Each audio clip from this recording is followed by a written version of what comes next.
Hi, this is CK at CK Education, and today I want to answer the question of whether a student should take the SAT or the ACT. And I get this question a lot. So let me just answer it as simply as I can. You could take either one. You could take the SAT or the ACT, but there are some differences. And depending on, the student's preferences, I think one might fit, a student better than the other. But generally speaking, I think that it's easier to raise your score on the SAT. That's been my opinion for 13 years, and I still hold to that. I think that when, this is again based on personal observations and personal experience, when two students take the ACT and the SAT, let's say just from scratch, they've done no study, they just take both of them, I think they feel a little bit more rushed with time on the ACT. I think they struggle a little bit in the science section that the SAT doesn't have. And the science section, by the way, on the ACT is not a science section at all. It doesn't test your knowledge of science. It's not like biochemical or chemistry or physics or anything like that. It's really just data analysis and reading tables and things like that. So really, I don't know why they call it a science section. It's more like a logic and analysis section. But so there is that difference. So really quick on the SAT, you have the reading section, reading comprehension. You read passages, you answer the question. You have a writing section, which is not like a writing essay section. It's really a test of grammar and writing skills, your knowledge of sentence structure and things like that. And then there's a math no calculator section and a math calculator section. Now recently, as you may know, if you watch my other videos, and you may have heard the College Board got rid of the SAT optional essay, so that's not in play anymore. So those are the four sections on the SAT. Now on the ACT, you have the English section, you got the reading section.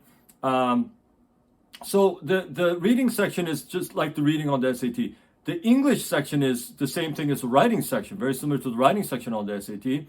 And then you have a math section, one math section, and then you have a science section. So you got the four sections. You have also an optional 30-minute essay. So that's sort of the main difference. Now, when I teach students SAT, and when I'm teaching the grammar rules and math rules and how to do the reading section and so forth, all of those things that I teach are also applicable to the ACT. So a lot of my students, they'll take, start with the SAT and they'll take it. And after they're done with their SATs, I tell them if they want, go ahead and take the ACT just to see how you like it. Maybe just take one or two practice ACT tests and then take the ACT and see how you do. Usually the scores come out pretty similar, but sometimes students get better in one over the other. And so I say if you want, you could do both. But if you do very well on the SAT, there's no reason to take the ACT in addition to that. Some students have been confused about, do some colleges require the ACT and some the SAT, one or the other? And the answer is whatever college accepts the SAT, they also accept the ACT. So you can do one or the other. You do not need both. I repeat, you do not need both, okay?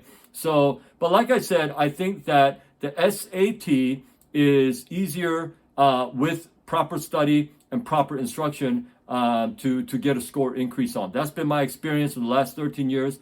And teaching this for over 20,000 hours one-to-one with my students, I can tell you that I think the SAT is an easier test to get a score increase on. Okay, but if you do the proper SAT study, I think, again, that also helps you on the ACT. There's a difference in timing. There's a difference in pace for sure. But that's the way it is. So in a nutshell, you can take either one, but I would start with the SAT. If you have any other questions about this, I didn't go into great detail on this. I just wanted to answer this question broadly. You can leave your questions in the comment section anytime, and I will definitely read those and either make a video on it, or if it's a really quick question that I can answer, I'll just answer it in the comments. But thanks for watching this video. I hope you stay well until my next video.